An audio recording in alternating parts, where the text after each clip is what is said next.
So you've poured your heart and soul into a piece of art. You've spent hours, maybe even days perfecting it. But now you're stuck with one of the hardest questions every artist faces. How much should I charge for this? I get it. Pricing can feel like a mystery. Charge too much and no one buys, charge too little, and you feel like you're selling yourself short. How do you find that sweet spot where your art is valued but also sells? Today, I'm going to break down 5 proven methods that artists use to price their work so you can feel confident about setting a price tag that's both fair and also profitable. And stick around because the last method is something a lot of people don't talk about, but it's probably the most important when it comes to making your art pricing sustainable in the long run. Method 1, cost plus pricing. So with this, you calculate the cost of your materials and time and then add a markup. It's a very straightforward way to ensure you're covering all of your expenses there and making a profit. It's simple and it ensures that all your costs are covered, but it doesn't take into account that market demand or your art value. You can use a tool like eRank's profit calculator to make sure you've included all your ETC fees in there as well. Method 2 is time-based pricing. This method takes into account the time it takes you to make your piece. You can charge per hour or day of your work, so this way you can make sure that you're making an hourly wage that works for you. This reflects your effort and your skill level, but it doesn't always match what buyers are willing to pay.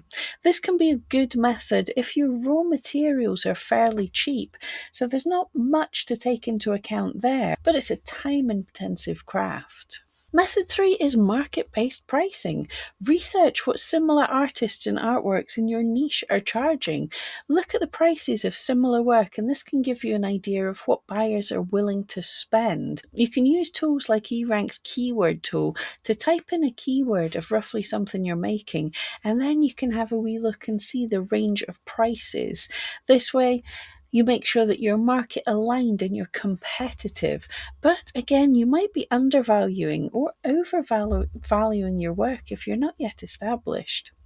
Method 4 is size based pricings. Many artists, especially painters, will charge by the size of what they create, for example, per square inch or per foot of canvas. This makes pricing transparent and it is scalable as your pieces get larger. It's clear and easy to explain and fair to your buyers, but it can be limiting for pieces with more detail or things that just take more time. But here's method 5, the secret one. Quality and honest self assessment. This is an often overlooked factor. You want to be honest with yourself about your skill level, experience, and the quality of your work. If you price too high when the quality doesn't match, that can hurt your reputation. People won't come back to you. But underpricing can also undervalue your talent. I actually came across this when I was just starting out and I was doing craft fairs for my needle felted work and I didn't know what to charge. And I charged a fiver for some small dogs that took me several days to create. I charged £5. It's like about $6 or $7. So that was not enough money. And a wee kid grabbed it, saw my items, grabbed his mum by the hand and says, Mum, come and see this. And the mum came up and picked up one of my dog sculptures by the paw with a look that it was made of something a lot more smelly than wool, looked at it and said, £5 for this? And just dropped it on the table. And I should have said it out loud, but I was being nice. But in my head, I came to the best realization ever. I don't want you buying my work. And if I had continued charging such a low price for my work, then the people who purchased it would be the people who thought it was all right to pick it up by a paw and drop it on the floor. This took me many hours of my life. So I wanted to give it to somebody, sell it, but I wanted somebody to have it who was going to appreciate my time and my work there.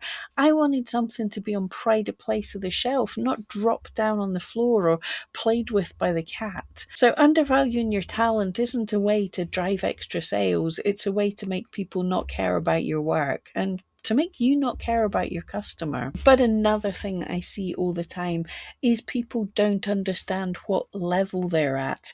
They literally They'll look at a top selling shop in their niche and they'll say, that's not fair. Why are they making so many sales? Why can they charge that? And people aren't paying that for me. And they don't see that either the person's work might be better, or even their photography might be better, or they've built up a following. You're not necessarily in the same place as them. So we have to be realistic and honest about your art's quality. So sometimes you might not be looking at all the prices and aiming for the highest the highest price, or being in some of the highest prices. You might not be looking and saying you want to be the lowest price to drive the most sales. You want to look and say, that person's work, that as an artist is way better than me, but I'm better than them, and price yourself in with the actual competition for you. As you can see, there's many different methods for pricing, and the best strategy is actually usually a mix of them all. You need to consider what you would need as a fair hourly wage if you want your art to be full-time, including, remember, that time to photograph and market, and consider the cost of your materials, including fees to sell, and see how that compares with a fair assessment of what people are willing to pay for items that are of a similar quality to yours. Hopefully, when you've run all the numbers and figured out what people are willing to pay, it's more than what you need to make. If not, you may worry that your art is not sustainable as a business. But in a video coming very soon, I'll cover the steps you can take to scale up your business and add more value to it, so you really can make a living from your art.